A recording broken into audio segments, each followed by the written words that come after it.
Hello everyone. So in this video we are just going to talk about synaptic transmission, a very simple topic. This can be asked as a 3 mark in your school exams and definite topic for a NEET exam. So they can ask you to arrange the sequence of events that happens during an impulse transmission, and they can ask you something on neurotransmitters or not. So mostly it is asked as a sequence based question. So we'll just try to just know the sequence of how an impulse is traveling from one neuron to another neuron. So what happens? I hope you all know what is a synapse and all. So it is basically a physiological junction between a presynaptic neuron and a postsynaptic neuron.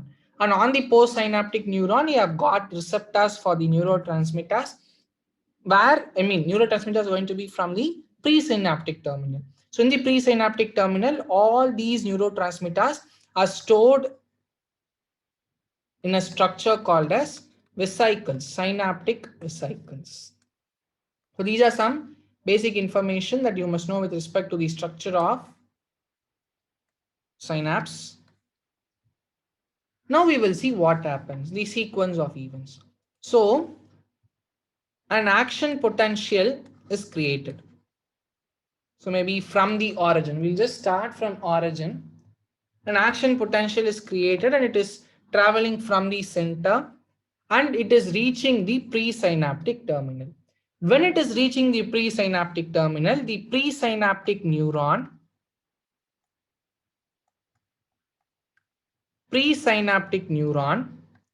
gets depolarized,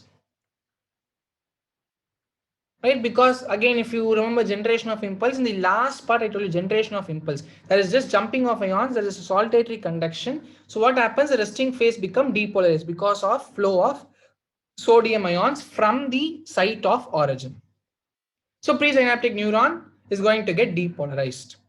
So what is going to happen, this potential is going to travel all the way along the presynaptic neuron.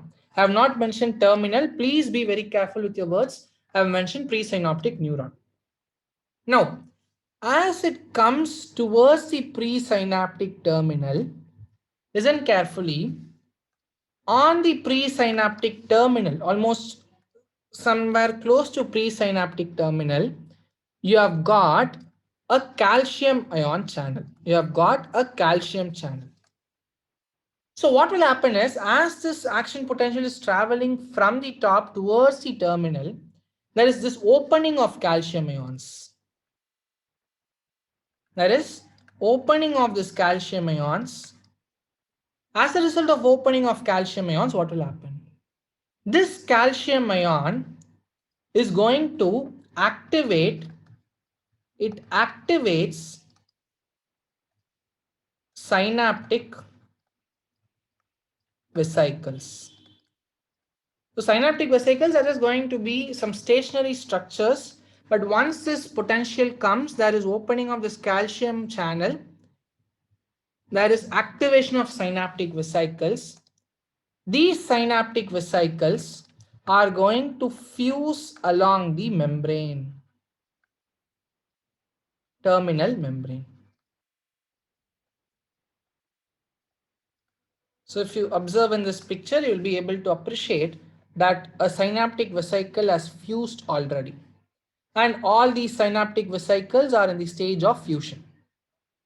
So this fusion of synaptic vesicles along with the terminal presynaptic neuronal membrane, I call it as Dockering. So sometimes your examiners, they expect you to know this term called as Dockering. So what is the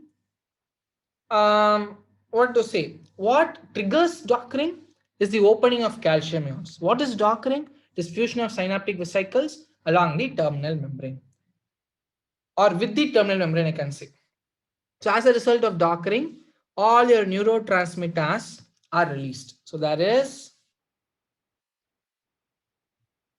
release of neurotransmitters.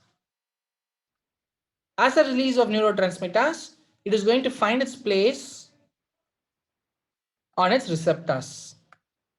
So your neurotransmitters, they bind to they bind to postsynaptic receptors. Right? They bind to postsynaptic receptors. And this neurotransmitter initiates a new impulse there. So mostly your examiner will stop right here. Hey Dot, yeah, we have nothing much to talk about that. But this is the sequence. So there is an action potential created at the site of origin. That action potential is going to travel to the corresponding presynaptic neuron. So there it gets depolarized. And as a result, the depolarized, that is the impulse is going to travel. And towards the terminal, there is opening of calcium channel. As a result, there is activation of the synaptic vesicle. So there is going to fuse along the presynaptic membrane, and that process is called Dockering. As a result of Dockering, neurotransmitters are released that gets attached to the postsynaptic receptors. And one extra information that I want to tell is whether all the neurotransmitters are going to get attached to the receptors. If suppose 10 neurotransmitters are released from presynaptic, not all 10 will be getting a site on the postsynaptic membrane. So maybe 3 or 4, the remaining 6 are going to be hydrolyzed, acted upon by some enzymes, and it is going to be taken back by the presynaptic neuron itself. So there is just going to be a cycle of recycling happening. Okay, just know this much. Not all the neurotransmitters get attachment to the postsynaptic receptors. This is that extra information that I want to know. I don't think they will ask more than this, right? So this is about synaptic transmission. The purpose of me putting a separate video is this is a almost definite NEET question, as well as it is a 3-mark board exam. Sometimes, sorry, in your school exams. Okay, sometimes I can ask you even in 5 marks. In your school exams, they can ask you in 5 marks. Meet you with a better concept in the next video. Until then, thank you. Bye.